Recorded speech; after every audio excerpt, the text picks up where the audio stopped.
If you're a regular viewer, then welcome back. If you're a first-time viewer, then let me get you up to speed.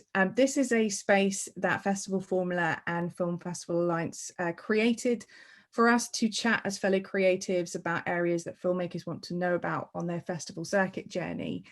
This is session 2 of 4, and today we have some fantastic guests who are going to discuss the topic of marketing and socials. I'm now going to get our esteemed guests to do a brief intro to themselves. So Vince, if you want to kick off, and then Miranda, you can go after, and then Tom, you can round it all up at the end.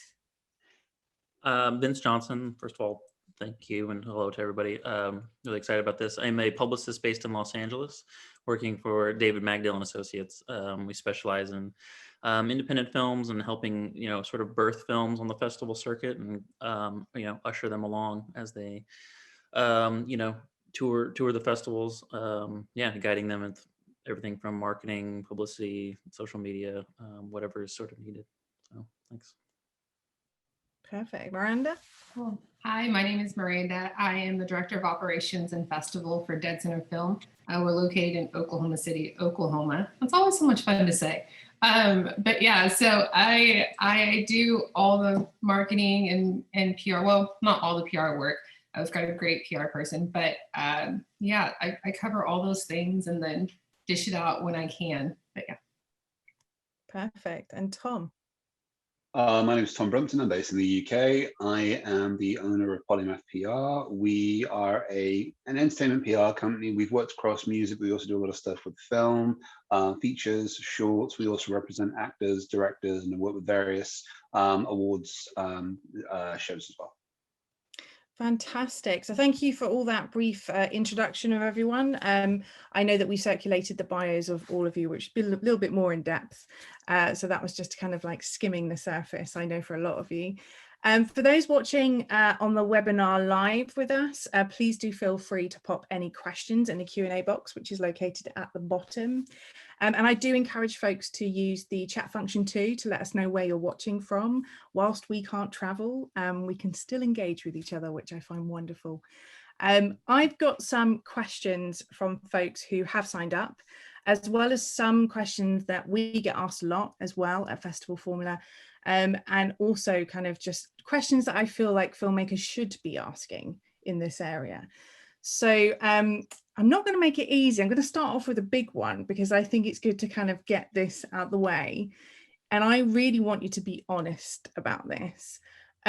So we're talking about marketing and socials and PR. So what do you think is the biggest misconception a filmmaker has about marketing and PR? And you can be as honest as you want. This is a safe space and anyone can jump in. But if not, I will pick on you to get it going. I think the biggest misconception that I've had from a lot of young filmmakers is that they are not far enough along in their career to work with a publicist or a marketing person or a social media person. And as a result, they try and navigate that stuff by themselves, but they do so not with the best knowledge, as it were. Like that I will talk to a few people who will try and kind of do their own PR and stuff, which is cool. And then they just tend to be quite nervous about it, which is fair enough. But yeah, I think for me the biggest misconception I think is that if you've only got one short film and you're about to go to the festival circuit, that PR isn't for you. I would strongly disagree and say that if you really believe in your film and you're about to go and do the festival circuit and work with someone like yourself, Katie, then you should definitely sit down and talk to a publicist, even if you're just looking for some advice and how best to navigate things. It's still always worth having that conversation. So yeah, for me, I think the biggest thing I hear a lot is PR is I'm not far enough along in my career for that, which, yeah. Okay, Miranda, Vince, any kind of similarities of what you think, or is there anything you want to add? From the festival side, I would suggest sending great marketing, stills from your photo, a write-up, synopsis.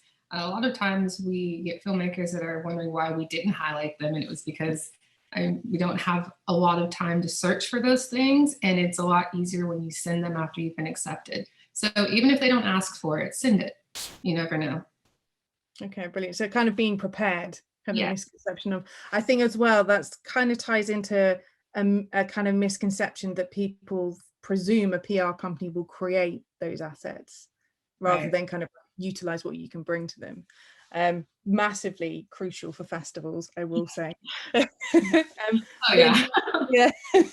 Vince, how about yourself? I agree with what both of you have said. The assets is a big thing. A lot of times nobody's thinking about assets until the film's ready, and then they want to hire a publicist or start to think in that way. But for me, I think the biggest misconception is that a lot of times, I don't know if it's so much a misconception, but you have to sort of set the expectation. You think that hiring a publicist is like a magic bullet that is going to suddenly get you on the cover of the New York Times. And it doesn't always work that way. It's a process, and there's like a strategy involved, and depending on the festivals you're playing. So I think that's sort of the misconception, is that a publicist can work magic and suddenly get you on Entertainment Tonight, when it's a process. And not to say that that's not possible with your film, but it's not just because you hired the biggest and fanciest publicist that suddenly you're going to get all this coverage. There's a process, and it can be a lengthy one at times. And so patience is part of that. Yeah, I think I'd like to, sorry, Katie, go on. No, I was just gonna say it's similar for us. It's that kind of managing expectations of, just because you've made a film, it doesn't necessarily mean that every film festival wants to play it. Which is very similar to kind of the PR side of things. Tom, what were you going to say? I was just going to say, I think people probably need to kind of treat when you're kind of making your film and contributing it out into the world and stuff, and when you look to hire someone like myself or Vince, this is part of your journey. And the thing is that with every film you put out there, every time you hit the festival circuit, every time you do a PR campaign, you're building and building and building. No one expects you to build right to the top first time. It's rare when it does. When it does, it's great. But traditionally, you will do several short films, maybe you'll do some TV or something as well, before you eventually kind of cut through in the way you hope to. And that might just be because you need to develop as a storyteller. Maybe you need to develop in terms of getting your vision out in the way you want to. And I agree with what Vince said in the sense that if we can get you some coverage off the back of a festival appearance, fantastic. You can never guarantee anything. And the thing is that always be kind of patient and accept that every campaign you do, every film you release is another step in that journey that you're making. Definitely. And I mean, this kind of leads nicely onto the next question that someone sent in, which obviously I think you're all going to have very different perspectives of it in terms of being like publicist and kind of with a PR or with company. But and it's something that is often asked a lot, which is, what stage of a project do you need to talk to someone about PR? Because I realized that, Miranda, you're kind of you're part of the process, which is the film's been made and it's kind of coming to you in terms of getting that exposure. But I still think it's perfectly valid in terms of like the connections that you can have once a film's been selected for a festival, is kind of being able to say, well, what are the PR opportunities? So I don't know if you want to touch on that, because obviously it might be something that's quite pertinent right now, because obviously you're kind of soon to launch, kind of coming up in a month. So yeah. From my experience in working with Sarah, who's our director of programming, she does a lot of interactions with the filmmaker closer than I do. But for me, it would be a lot easier if the moment you found out that you were accepted, send it. Or if you have no idea what to send, do not be afraid to ask. And that's a big thing. And we have a couple films that sent all of their PR when they submitted their film for review. And that was nice to watch and look at and have to go hand in hand, because it gave more of a background to the story than we had by just watching the film. So, it's never, in my personal opinion, Deadcenter's opinion, there's never a wrong time to send it. Maybe not 2 a.m.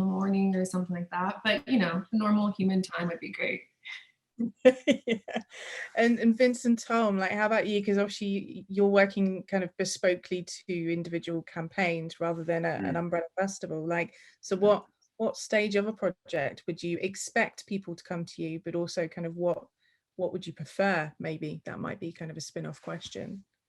I mean, for us, when the film is basically finished and you either have a festival lined up for possibly a world premiere, or a few festivals lined up, or you're submitting to festivals, and you say like, wherever we get in, we're aiming for these festivals. We want you to be on board, or we want somebody on board. That's always a nice time, just because we can start to think about, okay, what's the log line going to be? What's the synopsis going to be? You know, what is that still that we want to like pull from the film that's going to be at all these festivals that, you know, people can't turn the page from. There, you know, for press and for, you know, the festival catalog itself. You can reach out earlier when you're in production and like you want to maybe drum up some interest or some articles about the production. Maybe you've cast somebody, maybe you know, are finalizing production on something. But that's a little rarer just from my experience. But generally, you know, yeah, once you have a festival lined up, it's always never too early, you know. Don't wait for the festival lineup to come out either.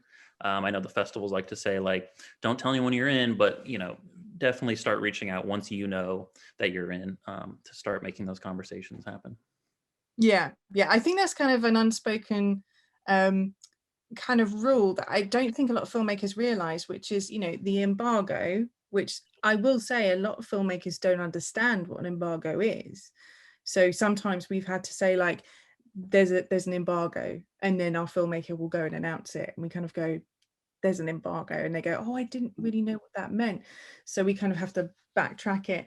But I think as well, like within a certain level of the industry, it's okay to tell people that you've gotten into a festival, because that's their role. It's not like you're broadcasting it, because we get it where a filmmaker might say, oh yeah, I've gotten into a festival, but I can't tell you yet. And I go, I know which festival it is, because the time of the calendar and everything else. But I think that's really important to raise, actually, is that when you do get a selection, it's okay to tell a publicist what that festival is, because it can help them in terms of deciding, yeah, that's a good festival, we can do something with that, or actually kind of saying maybe it's not the right level yet.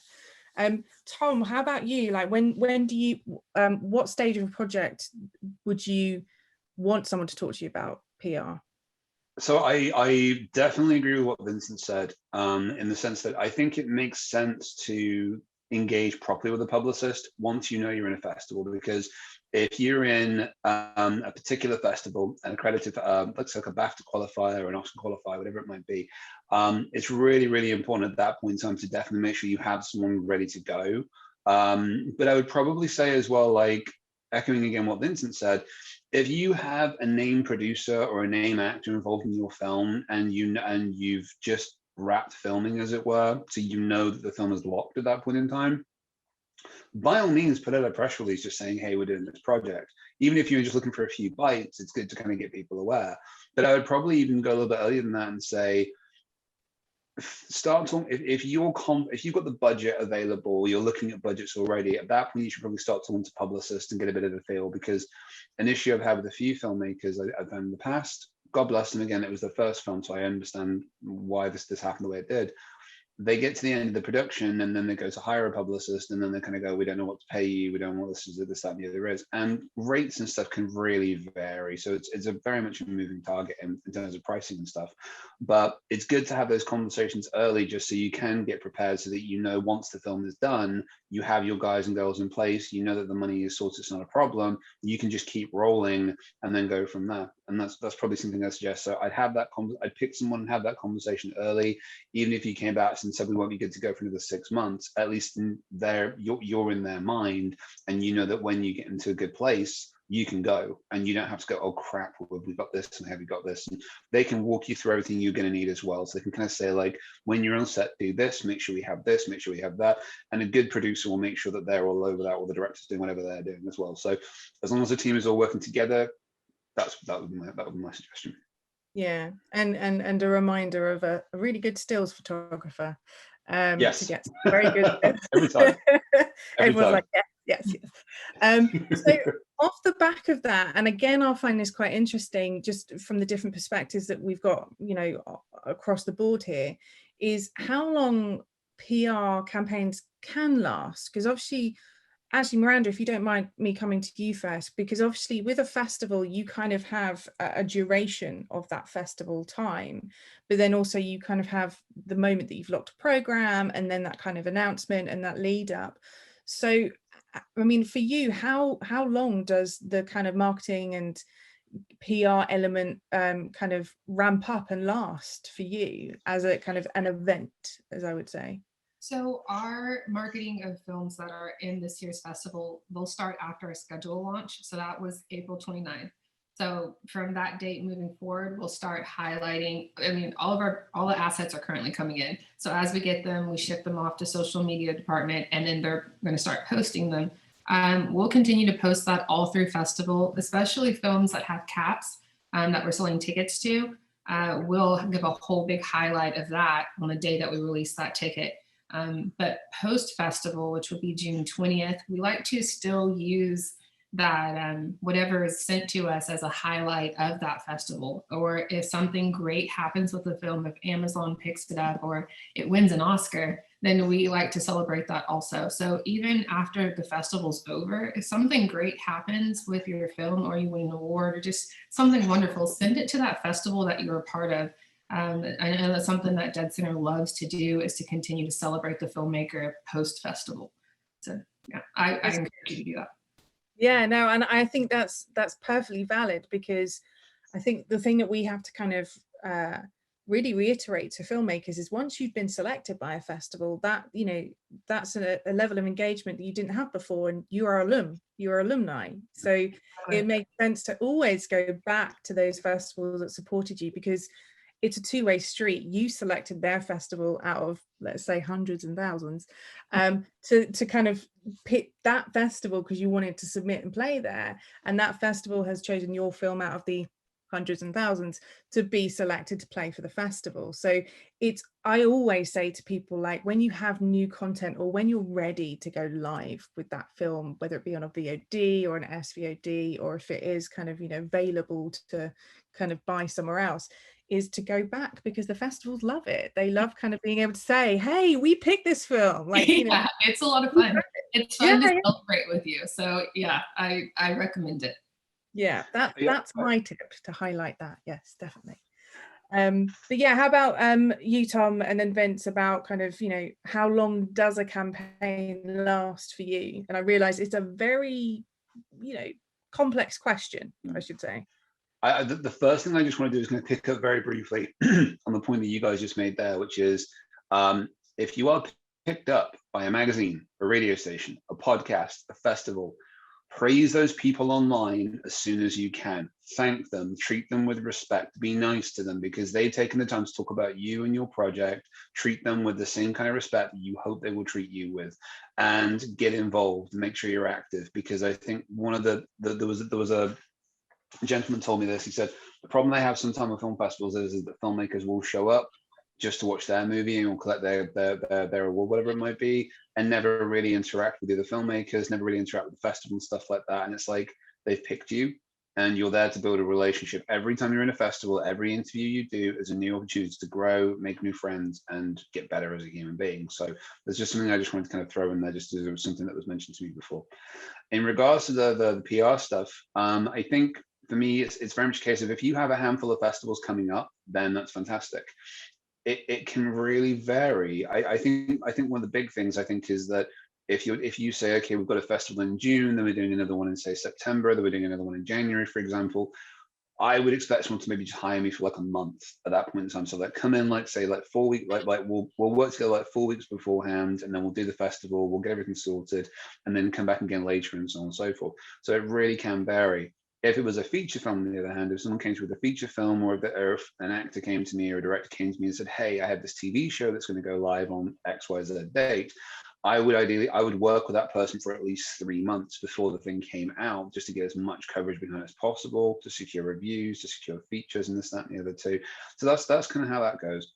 When it kind of gets to award season, obviously that's going to change things again, because if you came back and say, hey, we've been longlisted for a BAFTA or whatever it might be, then you hop back on the PR trail, and you're just going to keep going until the shortlist has been announced, and then kind of go on and go on and go on and go on and go on until you kind of either hit the end of the road, or you pick up a gold mask.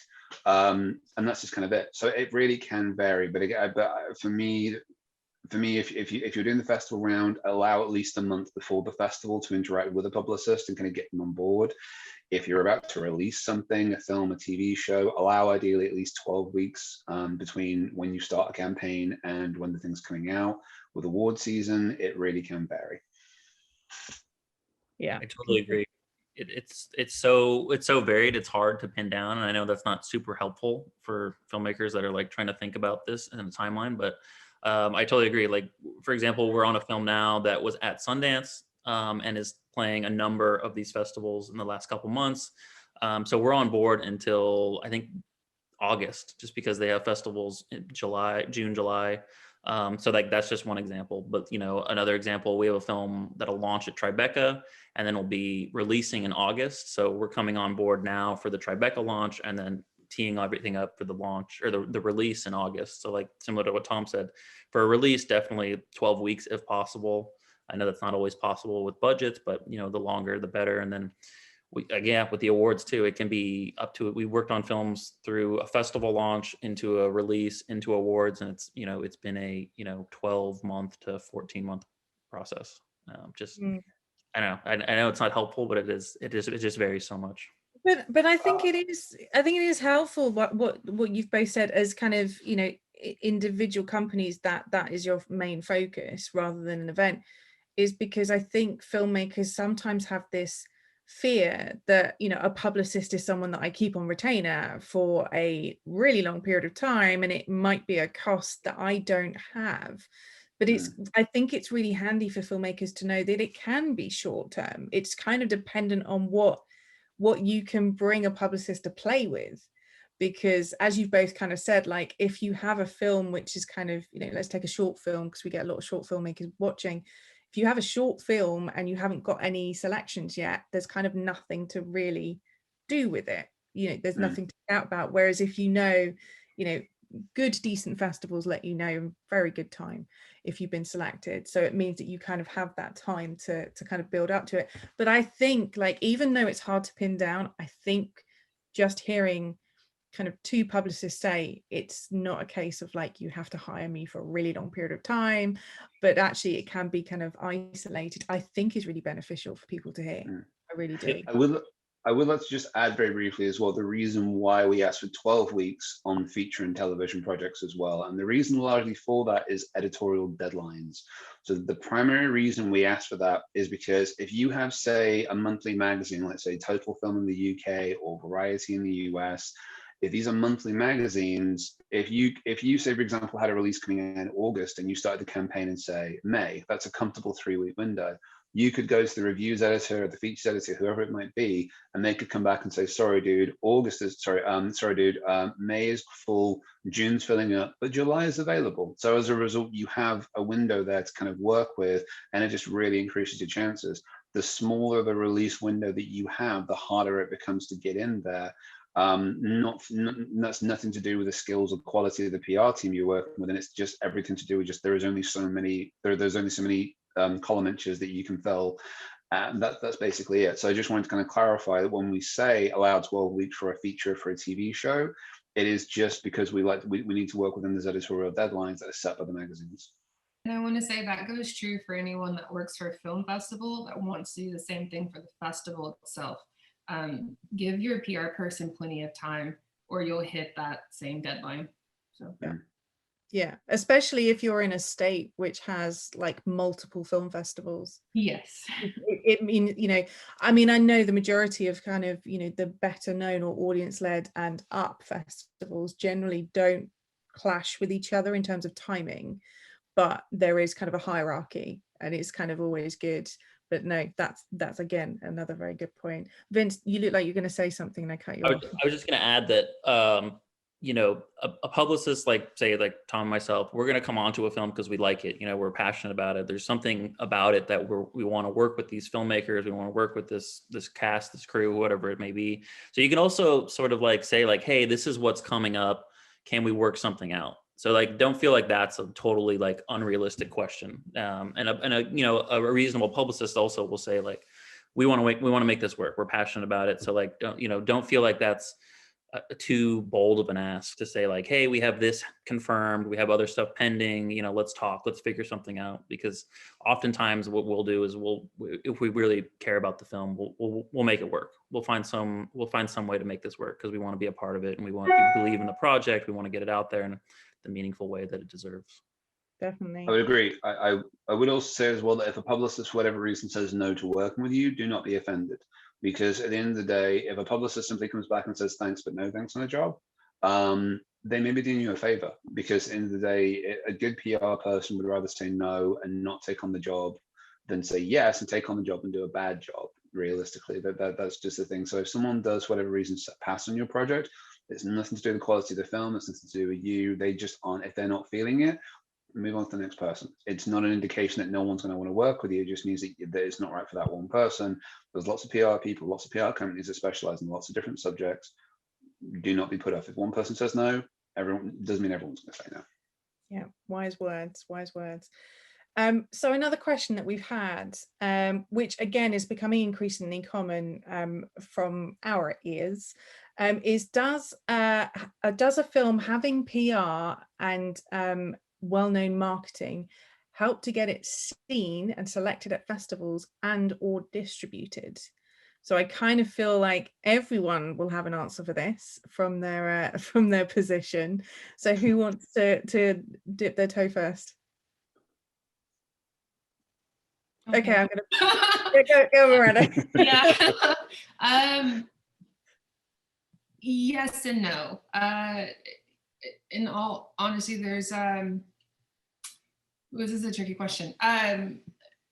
We will watch a film first. Our programmers are really great about watching it without outside influence, and then we'll look for outside influence after, if that makes sense. So if you have social media tags and you have a great following, and if there are probably 6 films that we went and scouted to pay for to distribute. We found them on social media or they were posted and things like that. So yes, I'm going to take that out. So yes, for us to find films when we go to South by or we go to Sundance, if they've got a big social media following and our social media person's like, hey guys, look at this. This looks great. This fits with the vibe of the festival.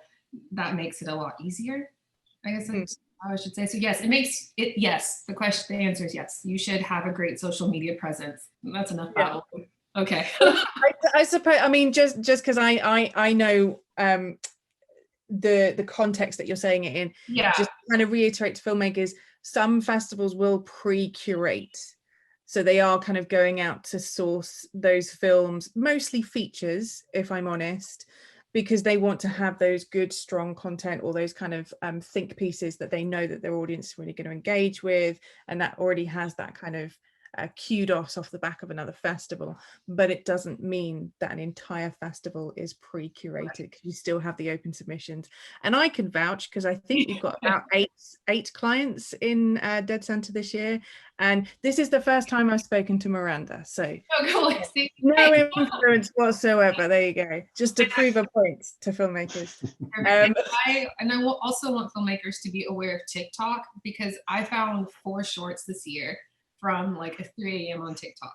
So, oh wow. Yes, keep that in mind, because it was pretty cool. And the way they chopped it and played it, I searched for a really long time to find it. So yes, don't forget about it. It's, it's there.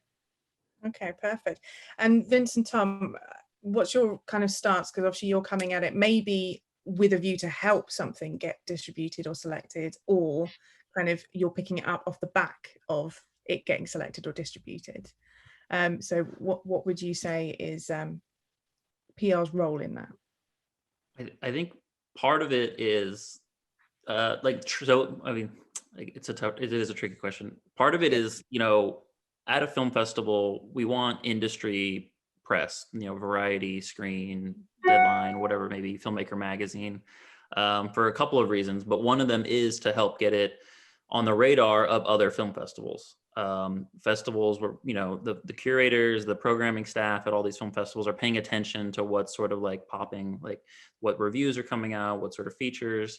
But also we want those, from our perspective, to help, hopefully work with the sales team and then instigate a sale to a streamer, a distributor, a broadcaster, whoever that may be. So that's sort of like, yes. So the answer is yes to that part. The other part is, you know, when you're in release, you definitely want more of the sort of consumer facing press, because that's what's going to drive views when the film releases or the series releases. So I would say it does help. But again, a lot of decisions are also made outside of what PR is coming out, or, you know, what press is coming out about the film. Some film festivals, again, they look at things in a vacuum. They don't pay attention to what's happening. They don't pay attention to the buzz. They're just sort of like curating based on, you know, watching the film exclusively and, you know, going from there. Same with audiences that are watching films. You know, a lot of times they'll just read the synopsis, and whatever that key still is that's in the catalog at a festival, or, you know, what associated with the film is going to drive them, or the trailer.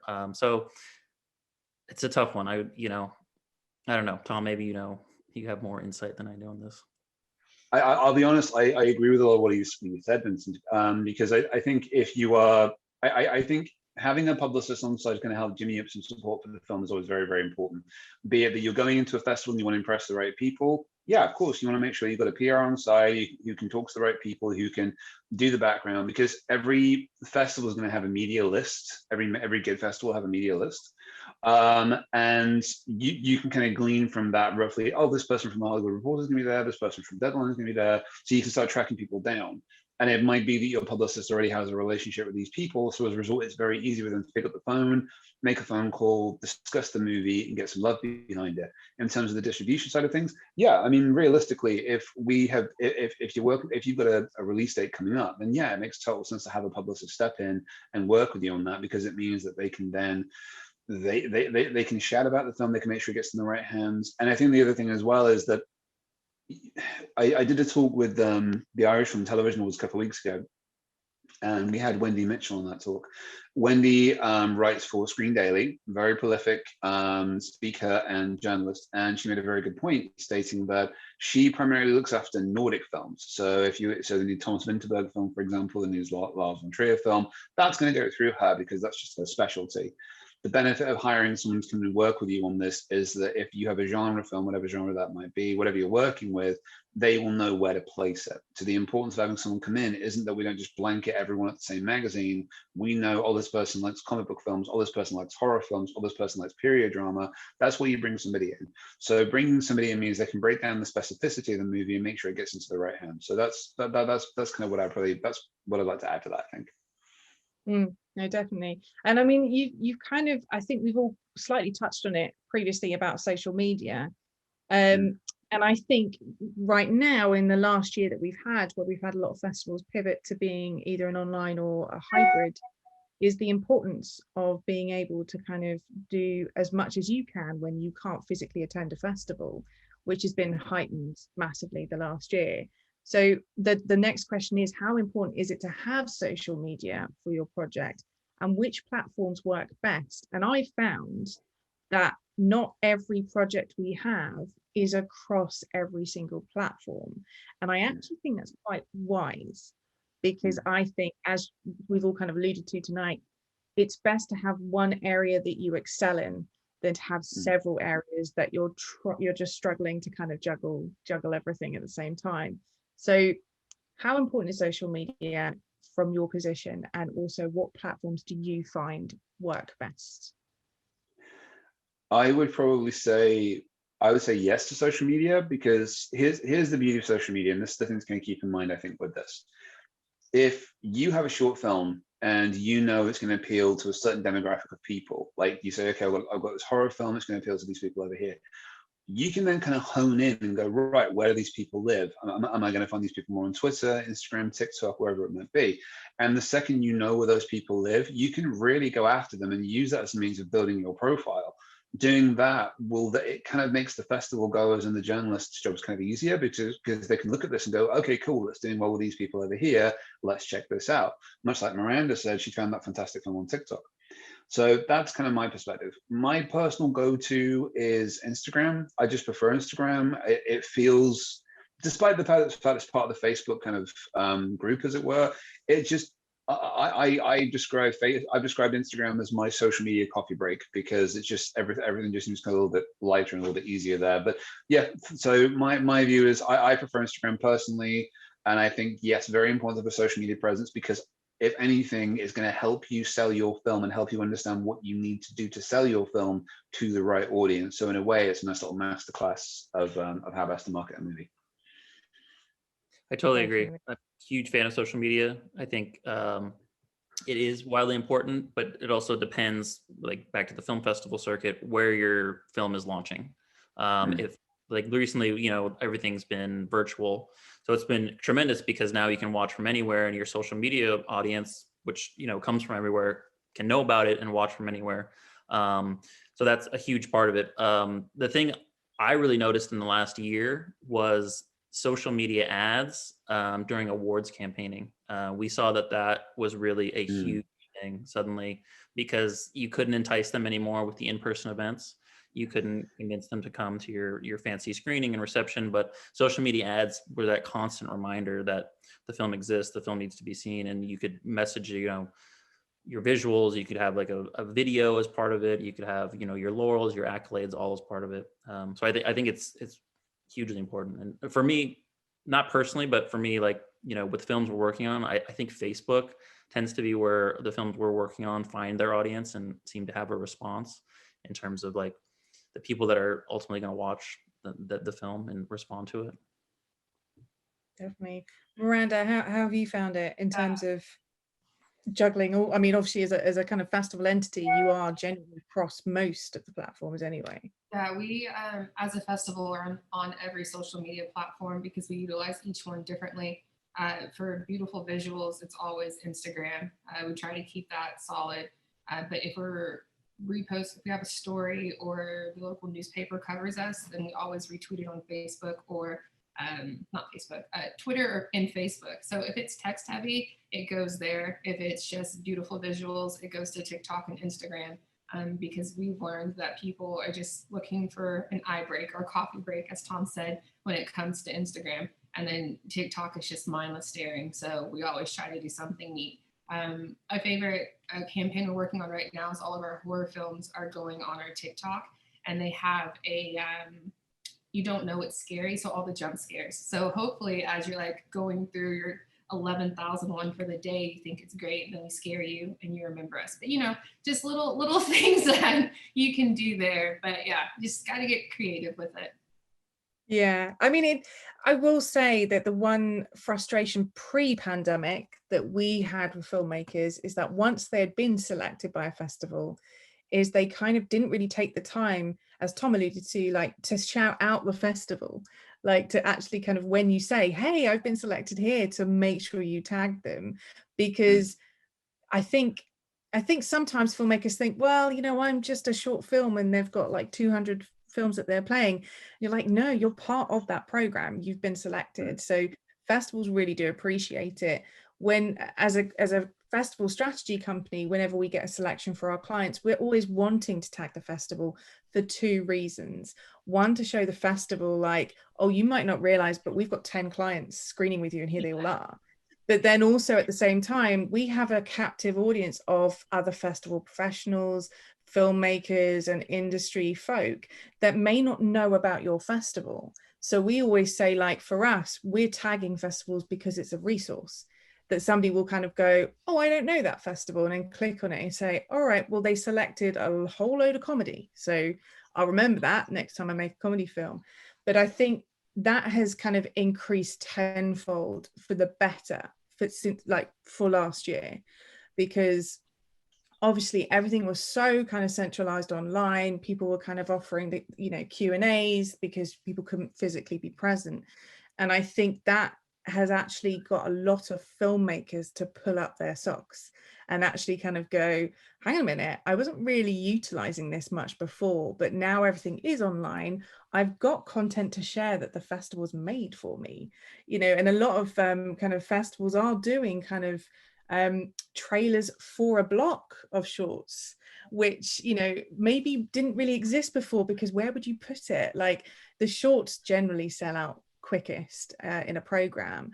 So, but to actually kind of, now there is not unless you've got a cap, but you know, there's not a risk of anything kind of selling out, so therefore you can reach a wider audience. So I do think that filmmakers should kind of engage with socials. If I know not everyone is comfortable with it, but kind of I think this last year has kind of shown how beneficial it's been for both the festivals and the filmmakers and an audience as well. So in terms of I've got some really specific questions now, so let's get to the nitty-gritty. So how does someone in PR and or marketing, they're kind of grouped it together, measure success for me as a client? Which I realize again is one of those questions that you kind of go, this is really tricky, but I think it's important to hear how complex that might be for some filmmakers.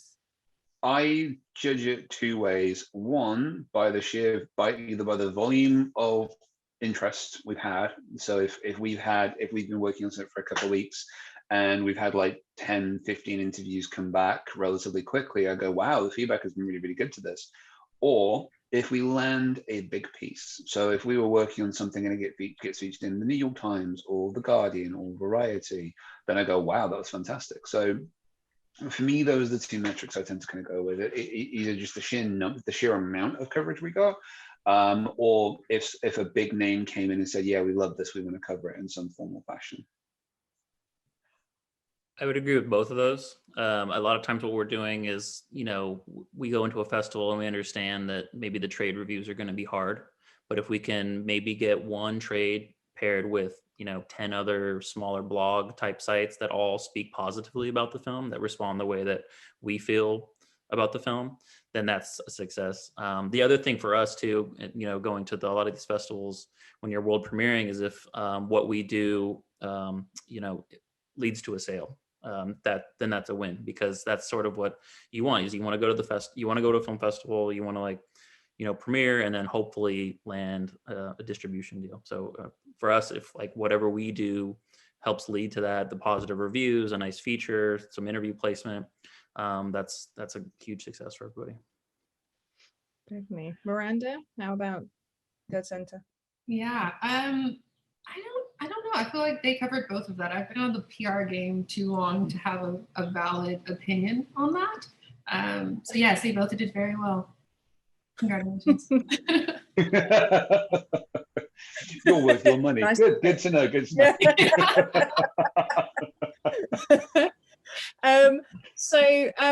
This kind of ties into maybe some of the things that we've highlighted before, but I do think it bears repeating. And obviously it's a question that's based on the situation we're in now. What's the best cost-effective way to market a film playing at a festival abroad?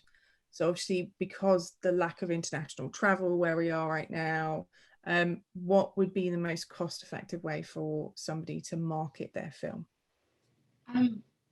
We have one, and they mailed us assets like flyers and different things. We're doing an advent calendar box situation.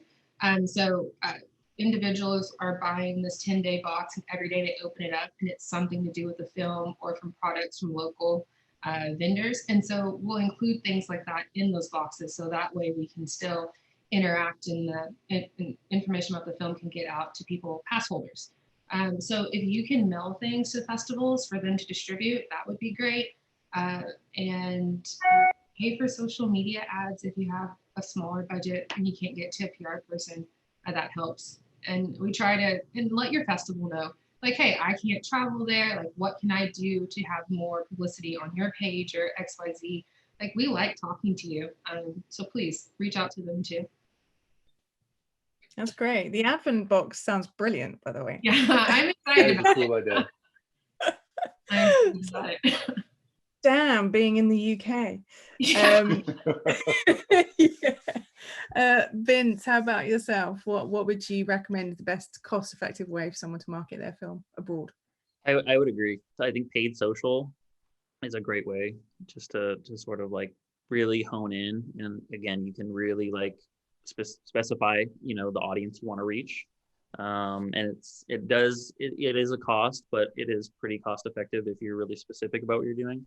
The other thing too, and I tell this to filmmakers that, you know, are going into a festival, is like, you know, reach out to the festival office and like just say like, hey, this is what's going on, and like, you know, just be really nice, be really friendly, and then be really helpful.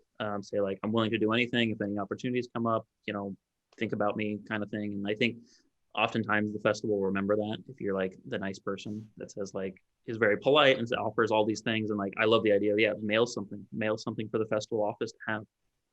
They'll remember that, because then when something comes up, like an opportunity or some, you know, radio falls through and they need somebody to fill in really quick, they'll think of you, because, you know, they want to do you the favor.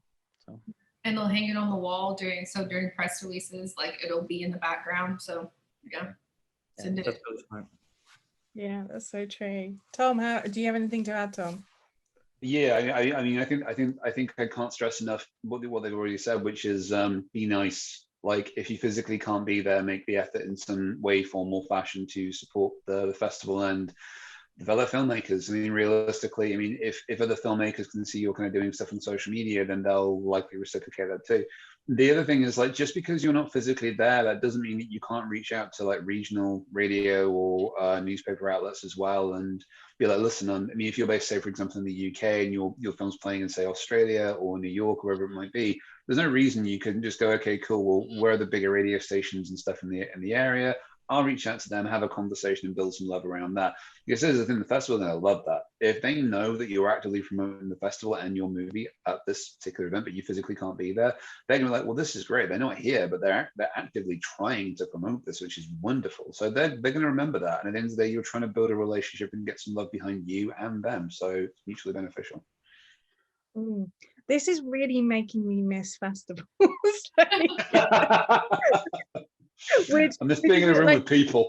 Yeah, I know, it's a good thing. I think it's making me remember like the festivals I've been to and the marketing that I've seen, and you know what catches my eye. And it's like you were saying earlier, Vince, like we always stressing to filmmakers, when you get selected, which is the first hurdle, you have to make sure that you are presenting your film in such an enticing way that when someone flips through that catalogue and the program, they go, that sounds amazing, or that sounds so interesting, I have to see it. And it's the same for that still, and it's the same for the marketing that you put around. And I think if anyone has been to Hlava Documentary Film Festival in Czech Republic, they basically have this kind of free reign that anyone can put flyers in their head office, and people put badges, like we put badges go quickly. People like badges, that's what I would say. You know, people putting magnets, people putting like small boxes of chocolates and printed marshmallows, and it sounds silly, but it makes you remember stuff. And I do feel like whilst we've kind of gradually kind of gone full virtual with a lot of things, the tactile is still impressive. It really kind of sticks in your brain. And it's why, especially the last year, some festivals have made the effort to still send out the goodie bags or the swag bags to the filmmakers that couldn't be present. And it's twofold. One, because they want to say thanks.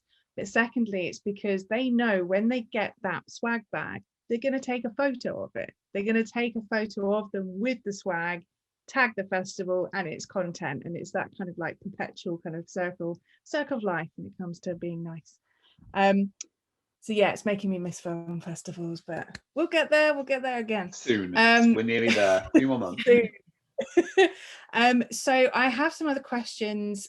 So the next one is, again, very specific, but quite an interesting one, I think, in terms of, I know how I would answer it, but I want to hear how you would. What is the best way to promote a film when there's a festival embargo date?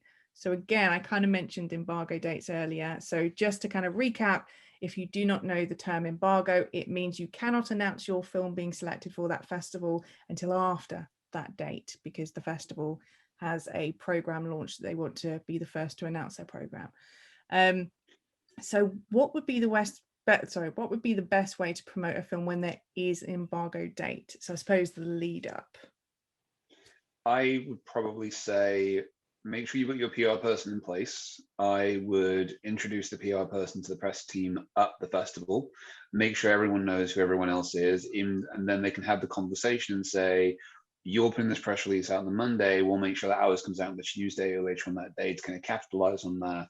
That way, no one's standing on anyone's toes. That way, you're being respectful of the festival. You're saying, hey, we want to get involved in this, but we want to go off and do our own thing as well. As long as they know that you're not standing on any toes, they'll be respectful of that. Well, that's fine. You go do what you have to do, but this is the date you have to stick to. As long as you're respectful of that, you should be fine. Yes. Perfect. Anyone else? I would agree. Just have all your ducks in a row. Have, you know, your press person in place, social media, make sure all your handles are ready, whatever. If you're having a hashtag, make sure that's ready to go. Make sure your press notes are pretty close. You got stills ready to go. If you're going to launch a clip or a trailer, make sure that's all ready to go. Just be like sort of teed up, just like sort of like, you know, waiting for the ball to drop kind of thing. Definitely. Miranda, do you want to add anything? No, that's everything. Just be prepared. Yeah. I mean, from kind of like a filmmaker side of things, you could, as long as you knew when that date was, that it was going to go live, and the time zone, I will stress that, the time zone that it's going live in, because it's not necessarily going to be the territory that you're in. Once you know the time and the date, you can do a countdown and you can be inventive with that. Like if you know it's going to be your world premiere, you know, you can allude to, hey, we've got some news, because you're not being prescriptive, you're not referencing certain festivals. I still think you have to be very careful, because other people in the industry will kind of go, okay, yeah, I can kind of figure it out. But at the same time, if you're talking to an audience that's maybe come on the journey with you, whether that be a crowdfunding kind of campaign you've done or casting crew, it means that you can kind of get them on board. So I do think that that's something quite interesting to play around with, and creative, you know, on the social platforms. I would probably stress this. I'd probably add to that as well by kind of saying, be friendly with a good graphic designer, because if you are trying to kind of push some stuff out across social media, make sure you've got some lovely inventive graphics that will kind of stick in people's minds. Keep everything very on brand in terms of what the film you're kind of putting out there, and make sure the kind of the tone is consistent as well. So when you're addressing the audience and you're talking about this stuff, make sure everything's very much in tone with the movie itself. So when they go and see the film, if you're bubbly and warm and lovely on social media, and then they go and watch a post-apocalyptic film where everyone dies at the end, just make sure that everyone's on the same page, because you may just say, hey guys, great time. Everyone died. And it's just one of those. So if you're going to make sure you keep everything firmly on brand, and make sure that you have some lovely graphics that very much complement what you're already doing. Yeah, absolutely. I could not agree more. And actually that does tie in to a question that someone has sent in, which is, what do you think is helpful for your film's description in the catalogue? And I kind of feel you've referenced it there. We're very keen on filmmakers having such a good synopsis that it doesn't give everything away, but it doesn't begin like, this is a film about, because you have a short space to fill. So what kind of tips, especially I do want to hear from you, Miranda, because you know you are essentially the kind of gatekeeper for the audiences to read about it in a festival setting. So what would you say? Going back to the apocalyptic thing, be honest and clear. If it is scary or if it's hilarious, you know, be honest. If you've got a great writer to write that for you, do that also. But the still is one of our biggest things. Like, it's hard to find, because we print ours off and it goes into a magazine that's called Curbside Chronicle. It's a magazine that's sold by transit or homeless people on the corner. So that's the only way you can get our catalog, essentially, is by supporting them. So it's hard to find the stills that show up well. So definitely get with a graphic designer or someone like that and ask for a proof. Like, after you send it off, if your film festival isn't giving you a proof, ask for one to make sure it looks nice. The more festivals I come across, the more I realize that they don't do that. So if you are a festival, send that out, make sure it looks okay, because the last thing you want to do is print the director as an actor or the actor as a director and there was a mistake. So yeah, be kind and send it proof. Definitely. And Vince, what would you recommend for someone with their description in the catalogue? I agree with what both of you said. The main thing I would just like underscore is like, you don't want to set an expectation that doesn't deliver. Because then, like, I mean, the idea too, like, you want people to walk away from the film saying like, whoa, that was really good. I need to recommend this to somebody. And if you set an expectation that this is like this life affirming, charming, you know, romp about town, and yeah, everybody dies in the end, while the film might be good and great and all these things, their expectation was not that. And they're, you know, you want them to have a good time. You know, you want to go to these festivals and win the audience award. And part of that is like being enticing enough to get them in, but also not overselling it one way or the other. You know, if it is a dark, grimmer sort of story, you know, allude to that in some way, but also don't make it sound too depressing, because you do want them to come in. So it is a really delicate balance. And I would say too, you know, if a film festival is writing their own program note, yeah, ask if you can see it, just because a lot of times filmmakers we're working with come back and say, oh my God, I hate the program note, and it's already out there. What do I do? So it is a nice courtesy to sort of just ask and say like, yeah, no, can we take a look, you know? Yeah, I agree. I think sometimes we have to say to filmmakers that depending on space, or if the programming block is a thematically kind of arranged curation, that sometimes synopses will be rewritten, which is why we're so keen on giving them the strongest synopsis to begin with, because then they have a baseline to work with. We have had situations where a larger festival has printed their own notes, and it has been completely what the filmmaker has not been wanting to highlight. So that's kind of like a little fire. Luckily it hadn't gone to print, but it was on the website, so it meant that it was an easy change. But I do think it's generally with films that have maybe like a sensitive nature to them, or they've got like an issue which is a little bit more kind of hard hitting or kind of quite delicate, and that particular film was. But Tom, what would you recommend for the best way to kind of work on a catalogue description? I think it's a fantastic opportunity for directors to learn how best to sell themselves, because I find that one of my pet peeves, like I worked in music a lot, but I find this to be the case with directors and with music and with bands and stuff too. The amount of times I've gone to Facebook pages for projects and it gives me absolutely nothing to work with in the bio section, and neither has the creative in question. These moments are a fantastic chance for you to sit and really figure out how best to encapsulate your work and your message in your film in a very short space of time. It might seem restricted, but if anything, it's going to make you better at what you do. Realistically, if you're trying to pitch your movie to somebody and you're sat there rambling and rambling and rambling and never really get to the point, they're going to switch off. But if you can figure this stuff out, you're going to be able to pitch your film like that beautifully. They're going to get it. You're going to find the best, most eloquent way to get this across. So I think while it can seem a bit restrictive and a bit nerve-wracking, if anything, it's just going to make you better at what you do. And I think it's only ever really going to help. I do kind of go back to the apocalyptic reference I kind of made before, which is be honest, because there was a feature film I saw recently and I went into expecting this I expected something very different because the marketing was very light and fluffy and this, that, and the other. And then I got in there and it was just not that movie. And I found that completely just like, oh, it kind of sucked me back down.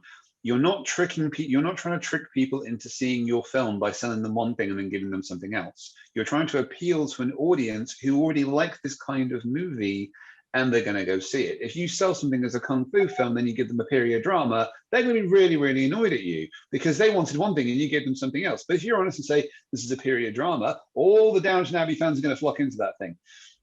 It's just common sense. Don't try and trick film goers into go and see something that's not what they're going to see, because they're just going to be annoyed at you and they'll say negative things about the movie. So you don't want that. Just be honest. Yeah, and I will say there are some kind of big films that have done it the other way around, where they've presented it as something quite serious and actually it's something quite light. And I'm terrible. I can't remember the name of the film, but it was a film with Charlize Theron and Seth Rogen.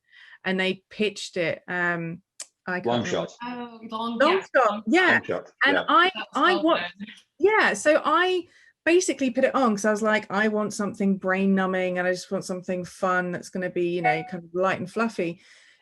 And it was marketed as that. It was marketed as a goofy kind of like slapstick. And then actually it wasn't at all. Like, if anyone has seen it, it's actually quite a touching kind of romance film about, you know, it's good fun. I will say, definitely recommend it. I felt.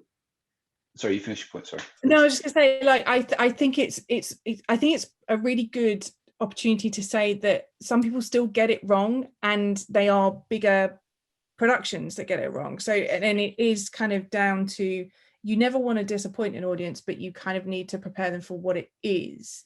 And I know, Tom, we've had long discussions about how a poster doesn't reflect what a film is, and you know, and that's just frustrating. But yeah, I mean, sorry, you were going to say something, Tom. I was literally going to say exactly what you said about the poster thing. So for those who are lovingly unaware, on a previous talk, Katie and I discussed this, and we had made the comparison with the Under the Skin poster, the Scarlett Johansson film from 2014. It is a fine film. I like Under the Skin, but if you take the poster from Under the Skin and put it alongside the movie, they are two very, very different things, because the poster is this lovingly very colorful abstract piece of work, and then the film is ScarJo goes on a guided tour of Scotland, and they're two very different things. Whereas if you look at, say, the poster for La La Land as a really good example, that color spectrum that you've got there is the entire movie. That theme that you see is the entire film. That trailer, that's the movie. And they capture that beautifully. Whether you're a fan of the film or not is neither here nor there. They captured it and they went, this is for you. Whereas with Under the Skin, while it was a very good film, the marketing material in the movie itself were worlds apart from each other. And I think and I agree with what you said as well.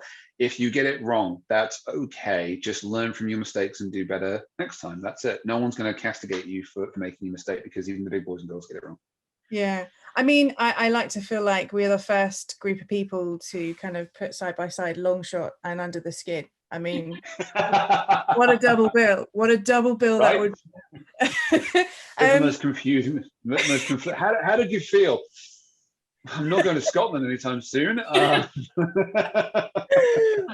Right, we're rapidly running out of time, and I've still got lots of questions. So I'm going to focus on the questions that have come in whilst we've been chatting, so they're coming live. Cool. So we have a question: how do you explain to filmmakers as to why PR and publicists are needed? I'm kind of like singing for your supper. And are they involved with the press strategy? Yes. Yes, we are. Yes to everything. Yes. I mean, let's maybe unpack this. Let's unpack it. So let's go for, like, how do you explain to filmmakers why PR and publicists are needed? Let's maybe go with that. Use the poster analogy. That's, you know. Yeah. The short version, the short version of where a publicist is needed is a publicist's job ultimately is to get you in the media. Our job is to get you media coverage, to raise the awareness around your project and around you. That is our job. That's what we do. And the fact of the matter is, that bringing us in, it means that we can take your film and we'll have a clear idea in terms of which markets to put it in, which journalists to put it in front of. And it means as well, just from a super straightforward perspective, it means that when you're getting ready for a festival and you're trying to do 1,000 things at once, it's another thing you don't have to worry about. It's something where you can work with a professional with a good track record who knows what they're doing. They can go off and do that.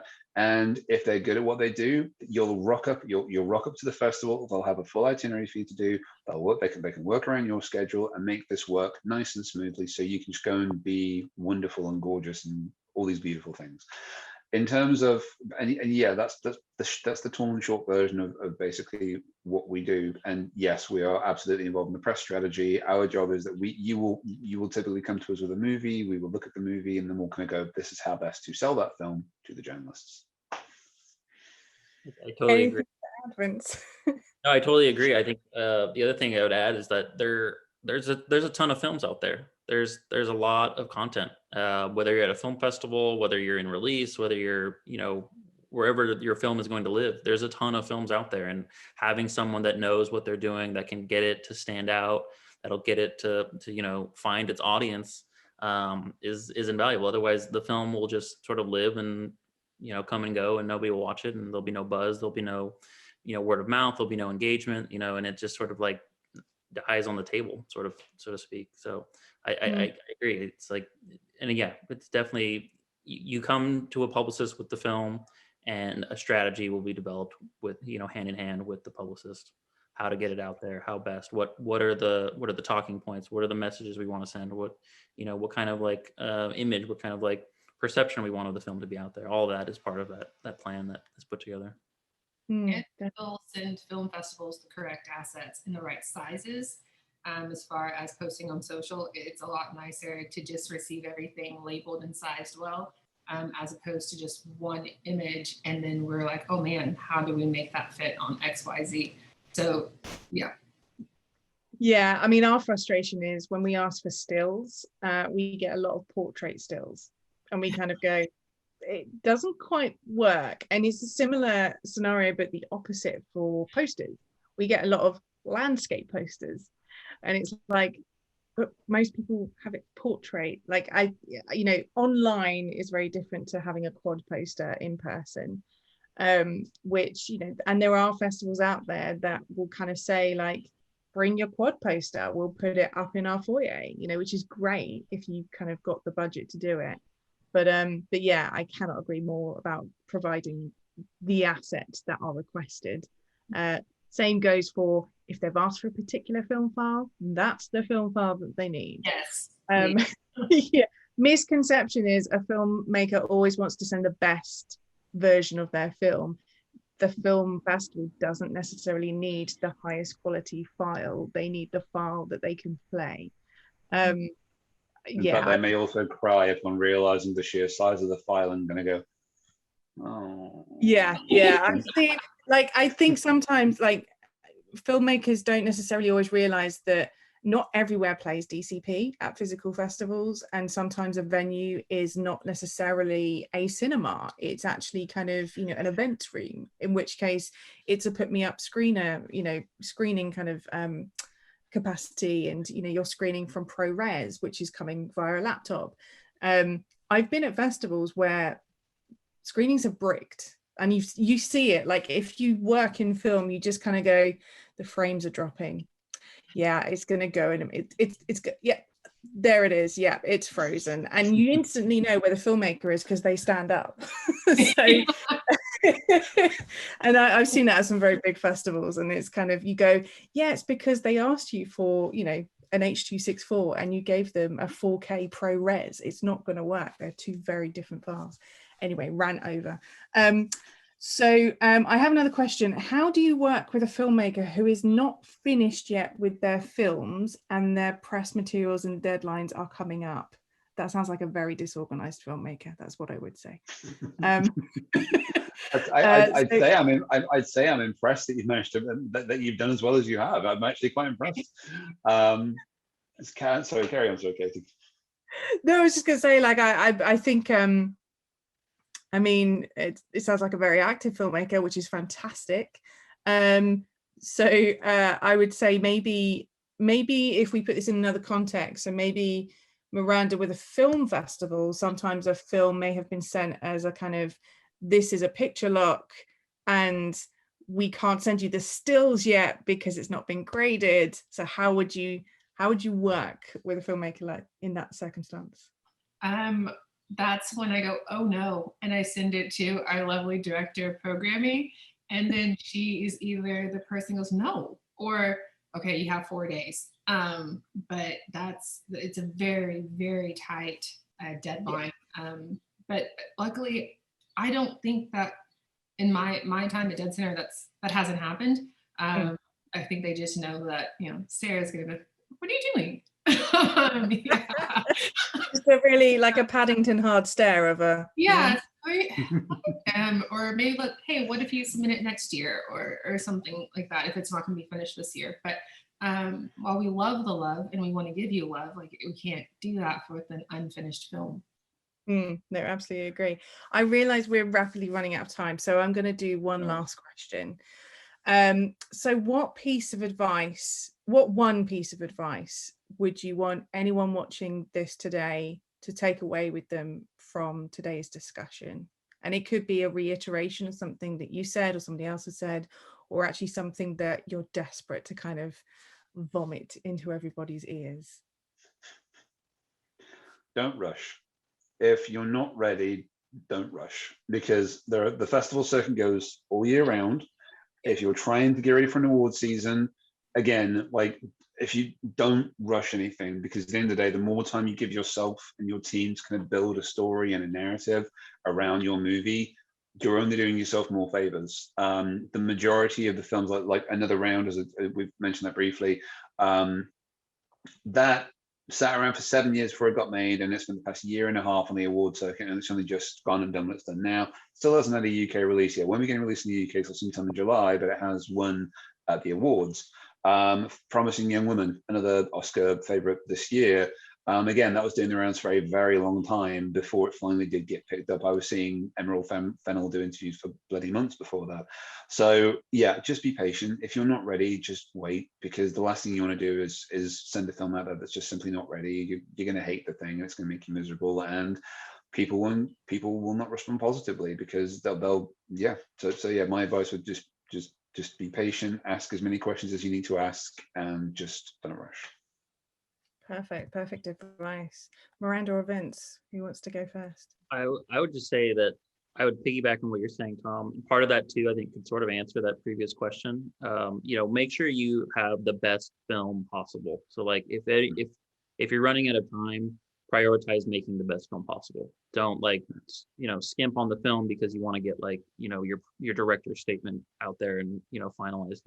Make the best film possible, because you're only going to get one chance to really impress viewers, audiences, distributors, film critics, whoever it may be.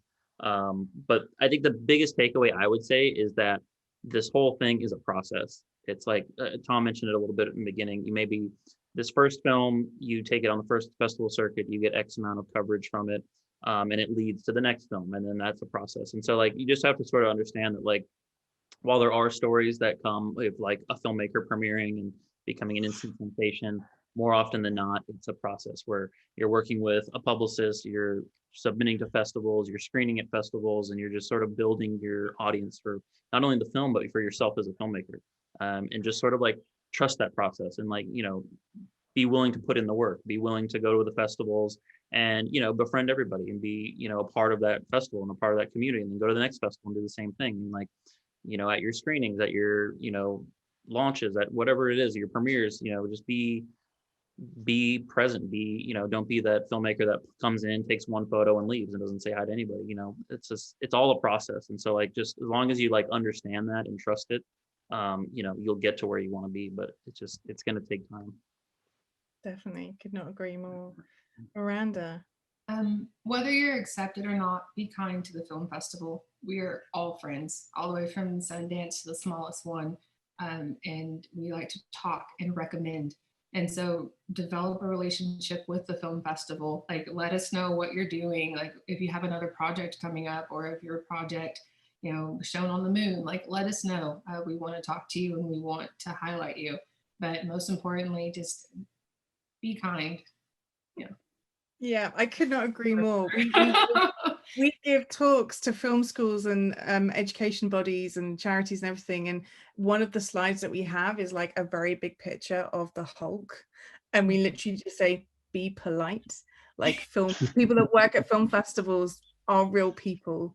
Yes. And don't treat them as a punch bag if you didn't get in, or if your film didn't screen in the slot that you wanted. But I could not agree more. I could talk to you all night and all day, because it's day for two of you, but I won't keep you any longer. But all that is left for me to say is a massive thank you to our guests, Miranda, Tom and Vince. It's been brilliant hearing all of your insights and your advice, and I think it's been really important for filmmakers and other industry professionals to kind of hear from different kind of sides of the PR and marketing element, and I'm pretty sure that those watching will agree with me too, that it's been amazing. So please keep an eye out on our socials for Festival Formula and Film Festival Alliance for the announcements of the guests for our next session. which will be about hospitality and networking, and it's the same time on June 3rd. So until then, please stay safe, please keep being creative, and thank you so much. Thank you to all of you. Thank you guys. Have a good day. Take care. Bye now. Bye.